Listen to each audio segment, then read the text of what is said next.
Hey everyone and welcome back. Making tough choices is easier with a structured method. Let me show you how to use Perplexity AI for decision making in 2026. First, use the decision matrix prompt template. This is a proven framework for comparing options against weighted criteria. Just copy a decision matrix template from online and paste it into Perplexity. Second, turn on Pro Search and Deeper Search for high stakes decisions. These features run dozens of searches and read hundreds of sources to give you comprehensive analysis. Third, use Model Council if you have a Pro or Max plan.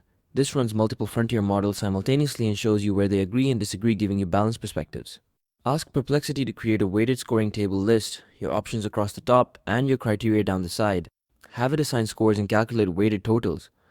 Request a sensitivity analysis to ask what happens if I change the weight of the most important criterion. This tests whether your decision holds up under different assumptions. Finally, ask for pros and cons for each option with source. Backed evidence. Perplexity provides citations, so you can verify the claims yourself. And that is it. A structured matrix, plus deep research, plus model consensus leads to confident decisions.